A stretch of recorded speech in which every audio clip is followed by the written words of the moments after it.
आज की कहानी है स्कंद पुराण से, शमशान और बेताल की कथा। रात का समय था, चारों ओर घना अंधेरा पसरा हुआ था।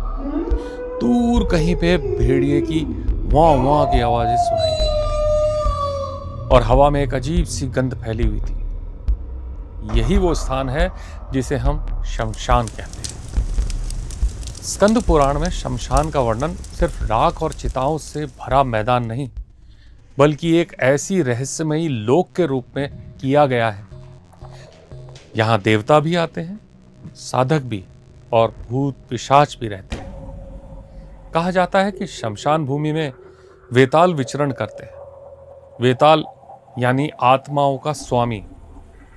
जो अधूरी इच्छाओं और अपूर्ण कर्मों में बंधी आत्माएं घूमती फिरती है ना, उनको बेताल अपने अधीन कर लेता है। कथा है कि एक समय एक तपस्वी साधक रात्रि के तीसरे प्रहर शमशान में पहुंचा। उसके गुरु ने कहा कि यदि वह भय पर विजय पाले और बेताल को वश में कर ले तो उसे अपार शक्ति प्राप्त होगी। साधक ने दीपक जलाया और शमशान में बैठकर मंत्र जाप करने लगा। धीरे धीरे वातावरण बदलने लगा, मीन्स थोड़ा सा टेरिफाइड हॉरर होने लगा। राख से ढकी हुई चिताएं मानो हिलने लगी, ऐसे सूखी हड्डियों से चरमराहट की आवाजें आने लगी और अचानक आकाश में एक बहुत डरावनी हंसी गूंज उठी। वह था वेताल। वेताल ने साधक से कहा, हे मानव, क्या तू मुझे वश में करना चाहता है? क्या तू जानता है कि मेरी शक्ति कितनी भयावह है? साधक कांप गया, पर उसने अपने गुरु की दी हुई शिक्षा याद की और मंत्रोच्चार जारी रखा। बेताल ने बार बार उसे डराने की कोशिश की।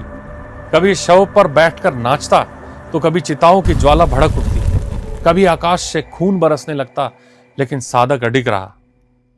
अंततः बेताल उसकी दृढ़ता से प्रभावित हुआ। उसने कहा, जो साधक भय पर विजय पा लेता है वही मेरे ऊपर अधिकार कर सकता है। मैं तेरे साथ हूं, मैं तेरे साथ चलूंगा और तुझे रहस्यमयी विद्या का ज्ञान दूंगा। यहीं से शमशान और बेताल की परंपरा की शुरुआत मानी जाती है। यही कारण है कि कई तांत्रिक आज भी शमशान में साधनाएं करते हैं। स्कंद पुराण बताता है कि शमशान भय का स्थान नहीं, बल्कि आत्मा और परमात्मा के बीच के पर्दे को चीरने का एक माध्यम है। जो वहां साधना करता है वह मृत्यु और भूत प्रेत के भय से मुक्त हो जाता है। लेकिन सावधान, जो साधक दृढ़ नहीं होते यानी मजबूत नहीं होते अंदर से, जिसे लोभ या स्वार्थ घेर लेता है, शमशान वहीं उसका नाश कर देता है। तो अगली बार जब आप शमशान का नाम सुने तो सिर्फ राख और डर मत सोचिए।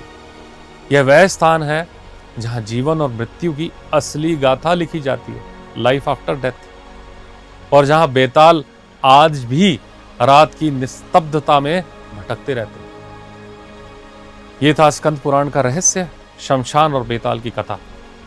अगर आपको यह एपिसोड पसंद आया है तो वाइडकास्ट चैनल को सब्सक्राइब करो, वीडियो को लाइक करो, शेयर करो।